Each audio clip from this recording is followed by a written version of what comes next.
Hello everyone, welcome to my profile. সবার ঈদের ছুটি কেমন কাটলো? আমার তো বেশ ভালোই কেটেছে। আর এই ঈদের ছুটিতে তো আমরা সবাই মাছ মাংস খেতে খেতে অনেক বোর হয়ে গিয়েছি। তো আজকে যেহেতু ঈদের ছুটি শেষ হয়েছে, আজকে ভাবলাম একটু সবজি রান্না করা যাক। তো আমি এখানে একটা মিক্সড সবজি রান্না করব ডাল দিয়ে। তাই এই জন্য আমি এখানে লাউ, তারপরে বাঁধাকপি, এরপর আমি বরবটি, তারপরে গাজর আর কিছু আলু নিয়ে নিয়েছি। তারপর আমি কেটে রাখা সব সবজিগুলো একসাথে মিক্স করে নেব, কিন্তু এখানে আমি বাঁধাকপিটা মিক্সড করি নাই। বাঁধাকপিটা আমি আলাদাভাবে ধুয়ে রেখেছি, কারণ বাঁধাকপিটা তাড়াতাড়ি সেদ্ধ হয়ে যায়, সেজন্য একসাথে কষাতে দেওয়া যাবে না। তো এখানে সবজিটা রান্না করার জন্য যা যা প্রয়োজন, আদা রসুন বাটা, পেঁয়াজ, তারপর টমেটো, কাঁচামরিচ, ধনেপাতা সব কিছু আমি কেটে কুটে রেডি করে রেখেছি। আর আমার তো সবসময় অভ্যাস সব কিছু রেডি করে তারপর রান্না করতে হবে। তো সব কিছু রেডি করে তো রান্না করতে চলে আসলাম। তো প্রথমে এখানে পাতিলে আমি তেল গরম করে সেখানে আমি বেশ খানিকটা পেঁয়াজ দিয়ে দিয়েছি। পেঁয়াজ একটু লবণ দিয়ে পেঁয়াজটা আমি ভেজে নেব, একটু লাল করে নেব। তো মূলত সবজিটা রান্না করার জন্য যেটা আমার বেশি সবচেয়ে প্রয়োজন সেটা হচ্ছে ডাল। আমি এই ডাল ভেজাতেই মনে ছিল না আমার, তো পরে মনে পড়লো আমি তো ডাল ভেজাতে দিই নাই। পরে আমি ডালটা ভিজিয়ে বা একটু ভালোভাবে পরিষ্কার করে ধুয়ে নিলাম। এদিকে ডালটা ধুয়ে নিতে নিতে পেঁয়াজটা লাল হয়ে গিয়েছে। তো এখানে আমি বেশি রসুন দিয়ে দিব, মানে রসুন আর আদার পরিমাণটা কিন্তু বেশি দিতে হবে এখানে সবজিটাতে, এই মিক্সড সবজিটাতে। সেজন্য আমি এখানে আদা আর রসুনটা বেশি দিয়ে দিয়েছি। তারপর এখানে আমি দিয়ে দিব ধনে জিরার গুঁড়া, তারপর দিয়ে দিব হলুদের গুঁড়া। আর কোনো মশলা দিব না। আর আমি এখানে কোনো লাল মরিচে দিব না, কারণ এটা আমি হলুদ কালারের মধ্যে কাঁচা মরিচ দিয়ে সবজিটা রান্না করব। সেজন্য আমি এখানে লাল মরিচ ব্যবহার করি নি।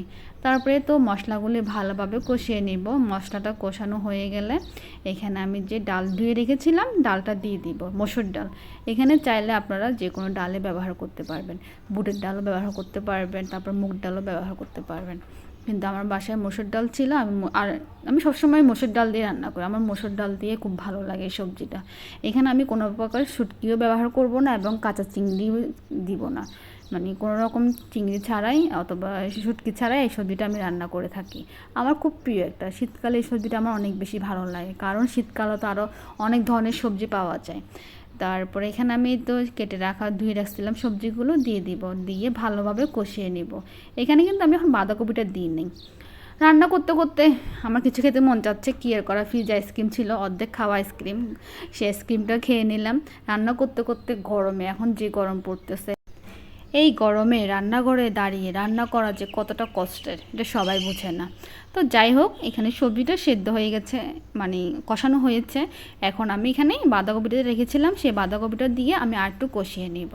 আরেকটু কষিয়ে নিয়ে তারপর আমি পানি দিয়ে দিব। আমি এখানে যেহেতু লাল মরিচ ব্যবহার করিনি, সেজন্য সবজির কালারটা অনেক সুন্দর আসছে, হলুদ হলুদ হয়েছে। তারপরে তো সবজিটা এই কষানো হয়ে গিয়েছে। এখন আমি এখানে পানি দিয়ে দিব। আর আমি এখানে পানিটা খুব কমে দিব, বেশি একটা পানি দিব না, কারণ এটা আমি ভেজা ভেজা টাইপের সবজিটা রান্না করব। খুব বেশি পানি দিলে একদম ভালো লাগবে না সবজিটা, তাই একটু কম পানি দিতে হবে। তারপর পরিমাণ মতো পানি দিয়ে এখানে আমি কাঁচামরিচ কেটে রেখেছিলাম, কাঁচামরিচটা দিয়ে দিয়েছি। কাঁচামরিচ আমি খুব একটা বেশি দিই নাই, কারণ ঝাল হলেও ভালো লাগে না, সবজি ঝাল ভালো লাগে না, সেই জন্য। এ তো তারপর একটু বলক আসার পর আমি এখানে টমেটো কেটে রেখেছিলাম, কুচি কুচি করে রেখেছিলাম, সেটা দিয়ে দিব। দিয়ে দেওয়ার পরে এখন আমি একটু লবণ চেক করে দেখব যে লবণ ঠিকঠাক আছে কি না। তারপর আমি আবার ঢাকনা দিয়ে সবজিটা বসায় দিব। তো এখন প্রায় আমার সবজিটা হয়ে আসছে। এখন আমি একটু লবণ আর একটু চেক করে, মানে তখন অনেক বেশি লবণ কম, মানে লবণের পরিমাণটা খুব কম হয়েছিল, সেজন্য তখন লবণ দিয়েছিলাম। এরপর আমি আবার চেক করে দিচ্ছিলাম যে লবণ ঠিক আছে কিনা এবং আলুটা সিদ্ধ হয়েছে কিনা। তো সব কিছুই পরিপূর্ণ, মানে ঠিকঠাক সিদ্ধ হয়ে গিয়েছে।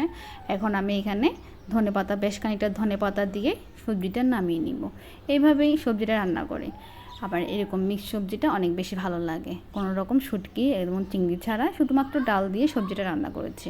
তো এই ছিল আজকে আমার রান্না সবজি। তারপরে এখানে রান্না করেছিলাম হাঙ্গর শুটকি দিয়ে, আলু দিয়ে। এই ছিল আজকের ভিডিও।